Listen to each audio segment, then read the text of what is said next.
All right, thank you very much for the introduction. I've got two challenges with this presentation. Number one, it's really difficult to follow Bob. I've got some good images, but it's hard to compete with those. And number two, I think we've got about 20 minutes until the first NCAA basketball game starts. So, hopefully I can keep your attention. This topic really developed during our planning meeting where we came up with all these different ideas of 30-minute talks, but we realized, boy, there's too many of these small little issues that we can't address in a full 30 minutes. It'd be better to just lump them all together. So that's basically where we're at. We've got a lot of quick hitters with this presentation. So it's a lot of little short snippets of sort of what both myself, Dave Otis, and Jim Skolowski see during our travels throughout the year. And we've sort of talked with a lot of other agronomists throughout the USGA. And a lot of these issues that we're seeing in the Northeast are nationwide challenges. So with that, we're going to get started. First and foremost, the day has really been about sustainability, and the days of just sort of sitting on a pile of cash are definitely behind us.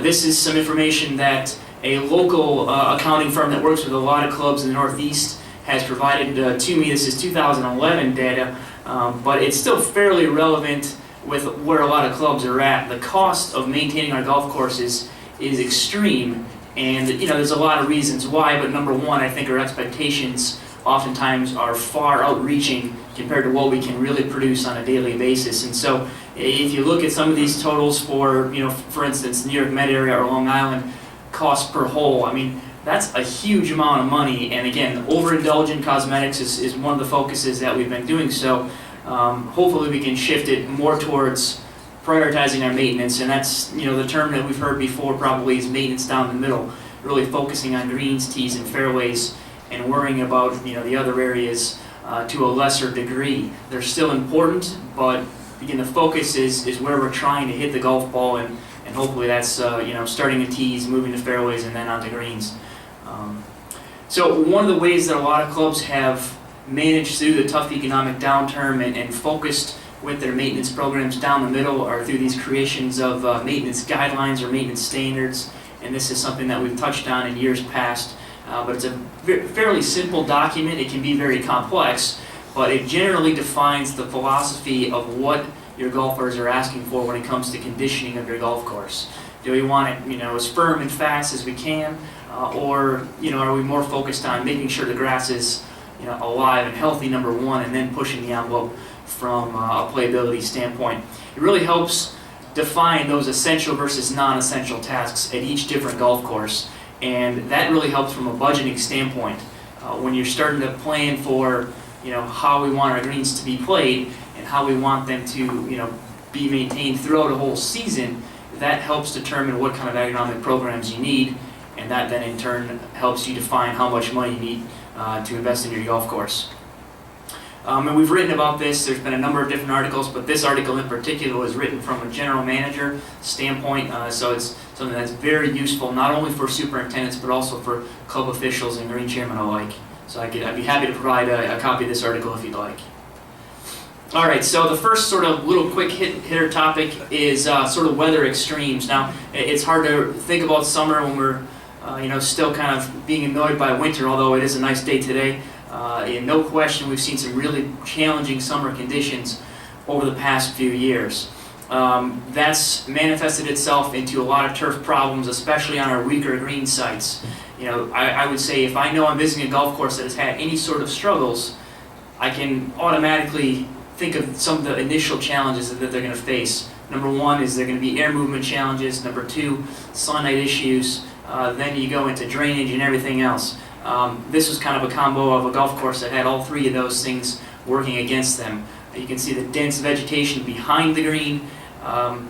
They didn't have a whole lot of shade issues here, but it was just so hot because they didn't have any sort of air moving across this green site. And then the green didn't drain all that well, and they got rain during that July 15th through the 21st week of last summer, which was really, really brutal, and unfortunately they had some turf loss. So when it comes to limited air movement, we see a lot of these, especially on the proximity holes, or the perimeter holes of the golf course, I should say, where maybe you can't take trees down or you don't want to.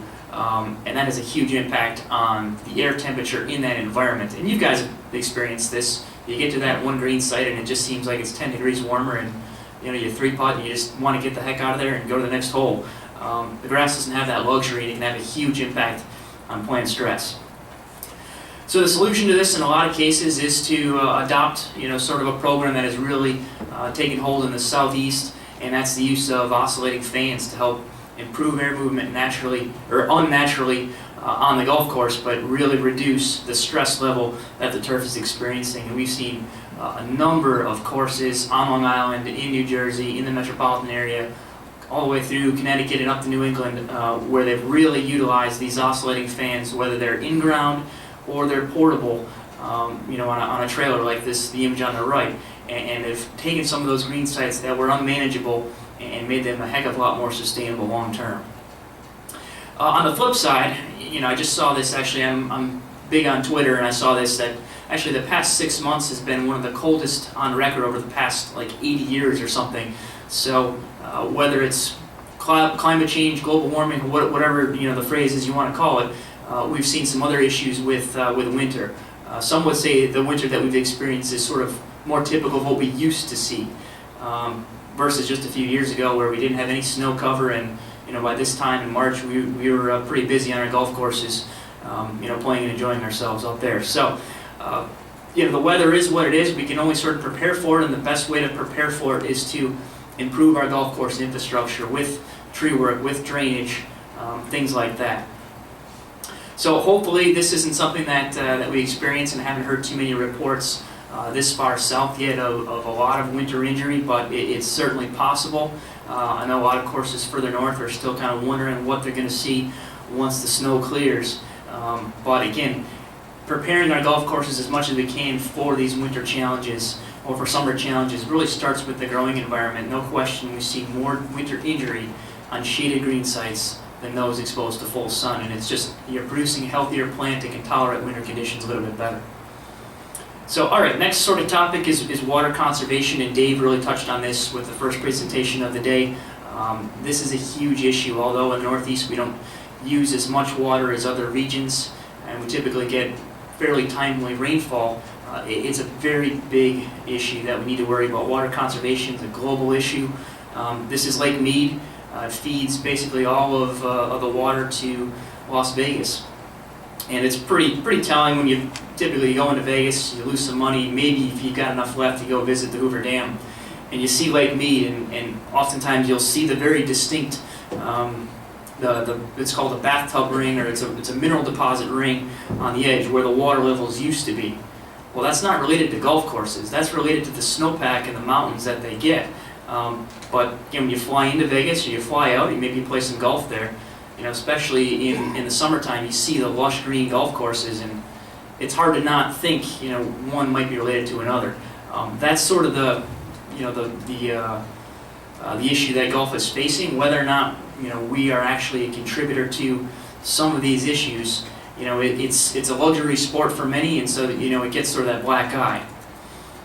So if we look regionally, water use in the Northeast is very much on the low end in the grand scheme of things, but that said, it's still very, very important for us to do what we can to limit our water use and to only use it where it's most appropriate.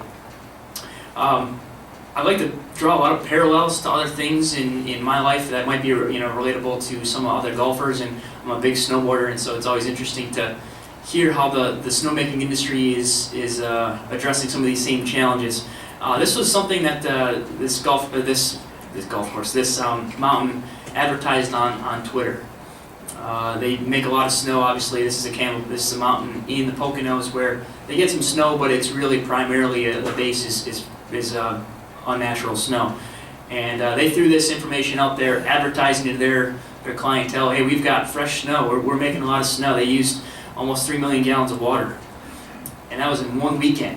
I mean, they're making a lot of snow over a huge area. They're using so much water, and I think our industry it's got some parallels to it. It's still a clientele type business, but when it comes to water conservation, I think we're in a little bit of a different level when it comes to what's being targeted against with water use. So.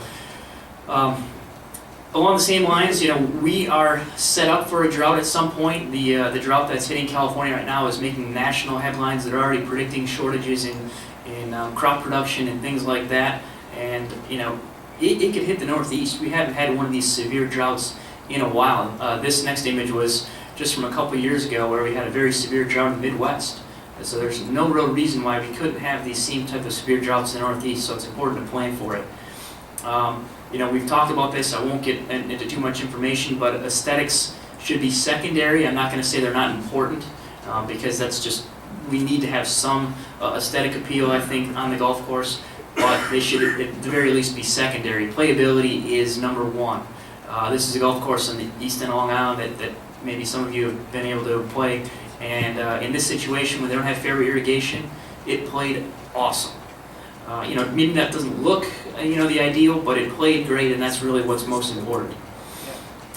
So in some of our efforts with dealing with water conservation, which has been, again, a topic that we've researched for over 30 years, I think, we haven't gotten the message out into all different avenues, and this is one that we've done recently. We've created a water use resource center, and again, if we get a wet year, it's probably not going to be all that important for a lot of us in the room. But if we do hit that drought, I would advise you to look at this part of our website. It has a lot of good information for not only superintendents but for golfers and course officials.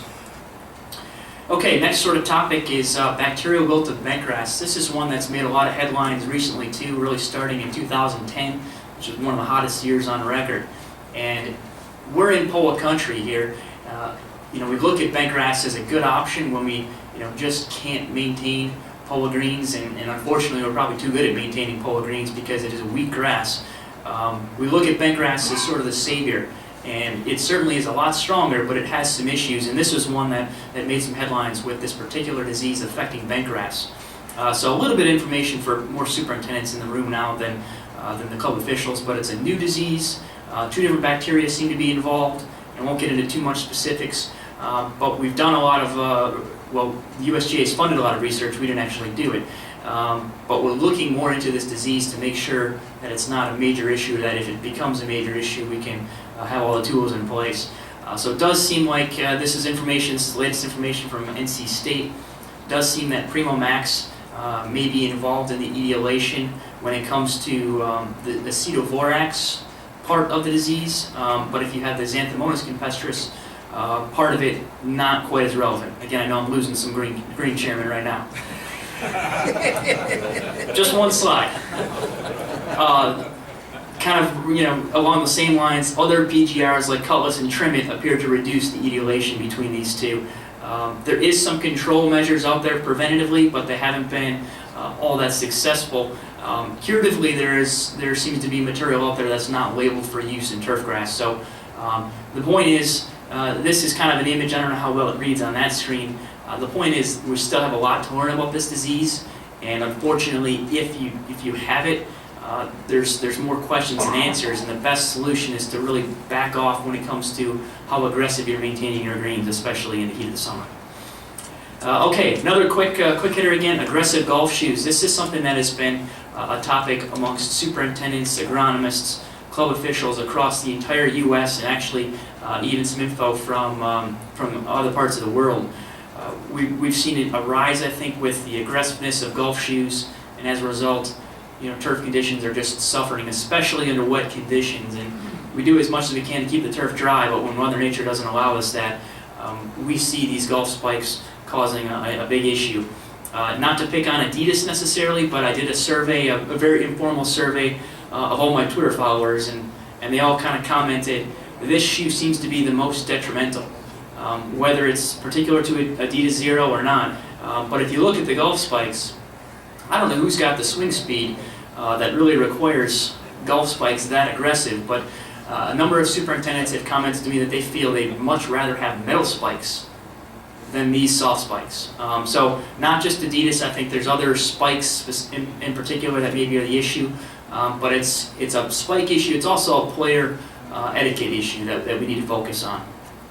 And it's caused one club, this is a club outside of London, I believe, have gone so far as to actually ban these types of shoes from their property. So it's a challenge because when you're researching how to deal with golf spike issues, they produce so many golf shoes out there that it's a challenge to pinpoint exactly which one it is and then say, okay, well, this is an issue, and then next year they come out with a brand new shoe. But again, player etiquette is definitely part of it. Okay, next up. A number of courses have discussed the idea of rebuilding putting greens, not necessarily for agronomics, but for purely conditioning. And one of the things that we deal with Poa-annua in particular is it's inconsistent. It grows at a very rapid pace in the spring. It produces a seed head. It makes it challenging to produce consistent conditions throughout the day, let alone throughout the whole year. And rebuilding putting greens, there's a lot of reasons to do so, but they should be primarily agronomic with playability as a big component. But unfortunately, a lot of folks have sort of gotten the idea, well, we want faster greens, let's rebuild them. That's the way to do it. And putting green speed, is sort of its own beast, and unfortunately, it's gotten too much publicity and too much focus. It should be smoothness and consistency and firmness, not speed. And most of the clubs that I've spoken to that have interest in rebuilding, it is a sustainability component. It's to get something that's a little bit more consistent and more reliable. But that hidden part of what's not talked about is what we can get faster greens to do. Well, that's going to complicate things, because what you end up with, this is one club in the area that has rebuilt their greens and maintained pretty close to similar what their original contours were. But when you suddenly take a grass plant that was extremely weak, this was a root system that they were used to growing their turf on, basically on life support throughout July and August. That doesn't have a whole lot of tolerance to be pushed. And this is what most golf courses in the room are working with. If you have half an inch of roots in the summer, you're probably pretty pleased with it, unfortunately. Well, that translates into an awful lot of babysitting with not only water inputs, but just still having to back off.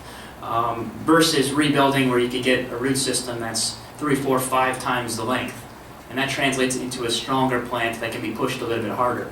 But at the same time, if you can push the grass harder to get faster green speeds, that complicates things. I know Hunky mentioned pace of play is a huge component of what will happen when faster green speeds develop, and that's one thing that the USGA is looking into.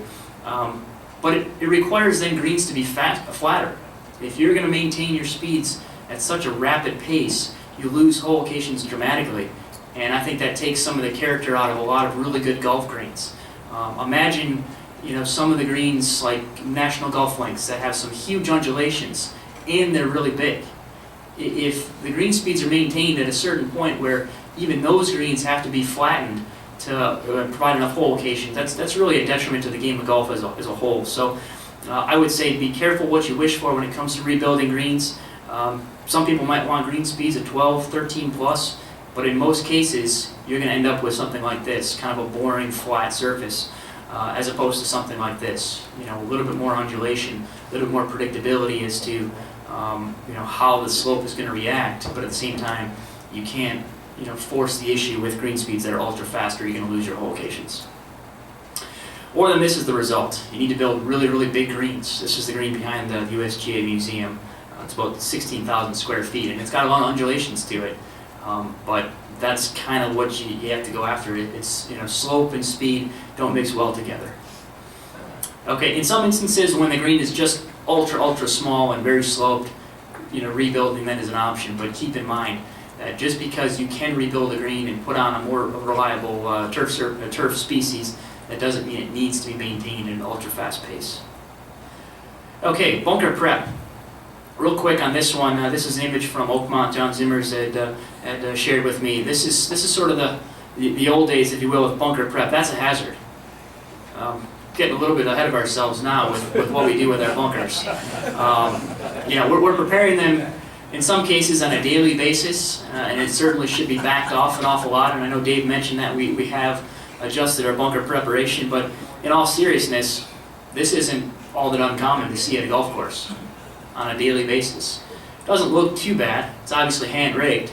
The backstory is this golf course has about 127 bunkers just like this. They rake like this every single day.